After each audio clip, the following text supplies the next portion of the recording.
ये सवाल, इस पर गौर कीजिए, जो ईरान में हुआ वो भारत में भी होगा क्या? ये सवाल इसलिए क्योंकि ईरान में हम सब जानते हैं क्या हो रहा है। जबरन हिजाब के कानून के खिलाफ ईरान में रिवॉल्यूशन हो गई है, क्रांति हो गई है, महिलाएं सड़कों पर हैं। और ईरान में जो कुछ हो रहा है उसका जिक्र देश की सबसे बड़ी अदालत में, सुप्रीम कोर्ट में भी हो रहा है, क्योंकि कर्नाटक के हिजाब इशू को लेकर वहां पर हियरिंग हो रही है और वहां पर ईरान का जिक्र हुआ है। इसीलिए सबसे पहले बड़ी खबर हिजाब विवाद पर सुप्रीम कोर्ट में अहम सुनवाई से ही जुड़ी।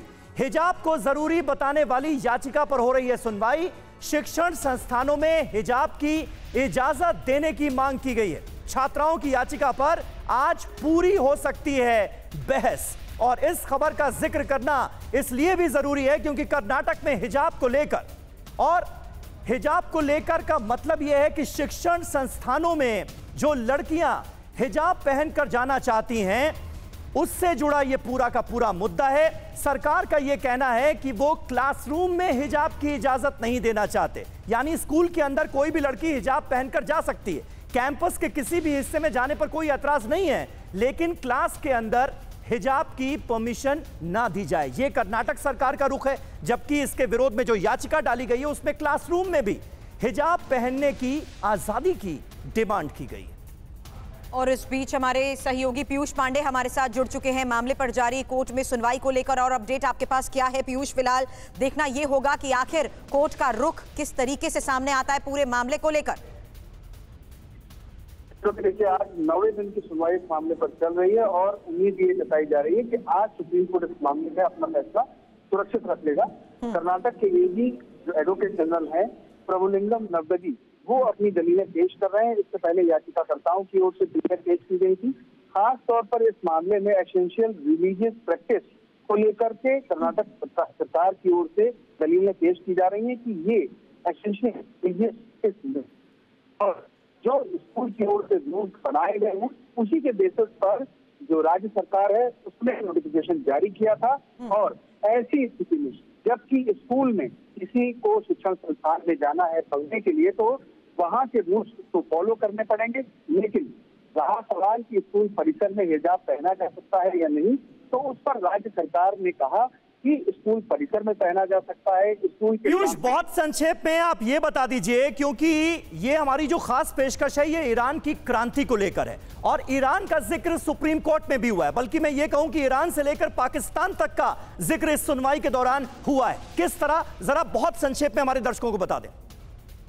देखिए, ईरान का जो जिक्र किया वो कल सुनवाई के दौरान सॉलिसिटर जनरल ने कर्नाटक सरकार का जो पक्ष पेश कर रहे थे उस दौरान किया था, जबकि पाकिस्तान का जो आज जस्टिस हेमंत गुप्ता की ओर से किया गया, उन्होंने कहा कि एक जज हैं पाकिस्तान के, जो हाईकोर्ट के जज हैं पाकिस्तान के, वो आमतौर पर भारत आते रहते हैं और उनकी बेटी और पत्नी को भी उन्होंने देखा है जो हिजाब आमतौर पर नहीं पहनती है। ये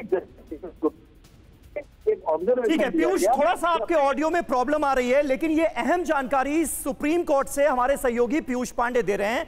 सुप्रीम कोर्ट की सुनवाई में ईरान का हुआ है जिक्र। सरकार की ओर से जो सॉलिसिटर जनरल हैं तुषार मेहता, उन्होंने क्या कहा, गौर कीजिए। जहां इस्लाम राजकीय धर्म है वहां महिलाएं हिजाब के खिलाफ बगावत कर रही हैं, यह कहा गया।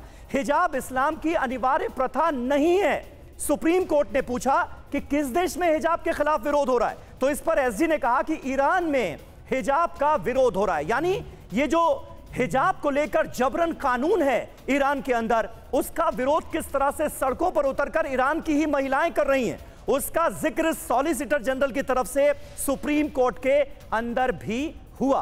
वहीं पाकिस्तान का जिक्र इस तरह से हुआ कि एक सुप्रीम कोर्ट के जज हैं जो सुनवाई कर रहे थे इस मामले की, उन्होंने कहा कि मेरे एक दोस्त हैं जो कि लाहौर हाईकोर्ट के जज हैं और जब वो भारत आते हैं तो उनके साथ उनकी 2 बेटियां भी होती हैं, पत्नी भी होती हैं, मैंने तो उन लोगों को कभी हिजाब का इस्तेमाल करते हुए नहीं देखा। तो इस तरह से ईरान और पाकिस्तान का जिक्र हुआ है। सुरभि, तो जो अभी फिलहाल तस्वीरें और हालात बने हुए हैं उसके तहत देखना यह होगा कि किस तरीके से कोर्ट में इस पूरे मामले पर संज्ञान लिया जाता है, क्योंकि 9वां दिन है और इस बीच किस तरीके से हर तरफ से अपने पक्ष की दलीलें रखी गई हैं इस पर तो नजर रहेगी। लेकिन ये खास तस्वीरें आपके सामने जहां हिजाब पर सुप्रीम सुनवाई को लेकर हमने आपको अपडेट दिया और स्कूल में ड्रेस कोर्स वर्सेस हिजाब, ये इसलिए क्योंकि अभी एक स्टेटमेंट पर अगर हम समीर गौर करें तो कोर्ट ने यह कहा था कुछ साल पहले तक ऐसे हालात नहीं थे।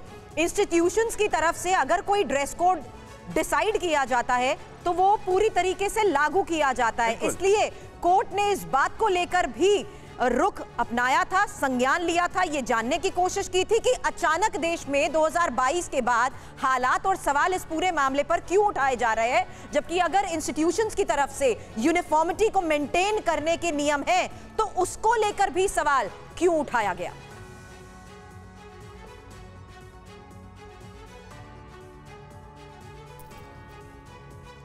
तो देखिए इस वक्त हमारे साथ तमाम खास मेहमान मौजूद हैं, उनसे आपका तारुफ करा दें। अंबर जैदी हमारे साथ हैं, जानी मानी सोशल एक्टिविस्ट हैं।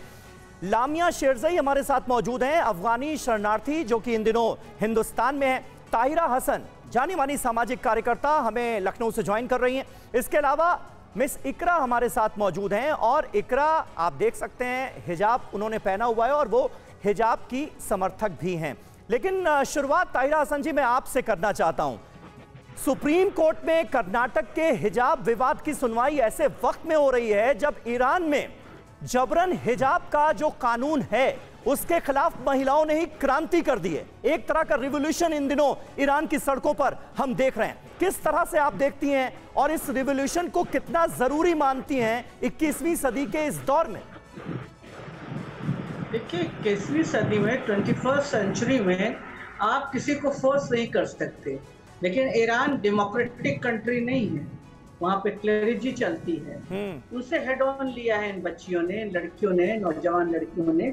और मुझे लगता है कि ना आप फोर्स कर सकते हैं किसी महिला के ऊपर, किसी लड़की पे कि वो हिजाब पहने, और ना आप फोर्स कर सकते हैं कि ना पहने। ये हमारा राइट ऑफ चॉइस है और इंडिया तो सबसे बड़ा लोकतंत्र है दुनिया का, जो बाबा साहब भीमराव अंबेडकर के संविधान से चलता है। तो यहाँ पे राइट टू चॉइस को देखना होगा। बिल्कुल सही का अभी आप भी कह रहे थे कि स्कूल्स को राइट है अपना रूल बनाने का।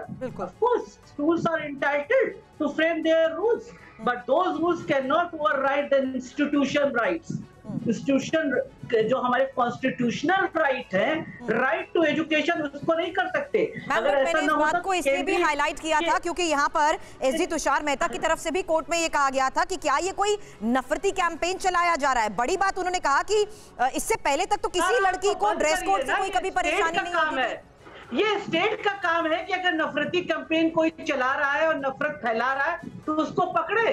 तो स्टेट का काम है, state is capable of doing these things, ये स्टेट करेगा।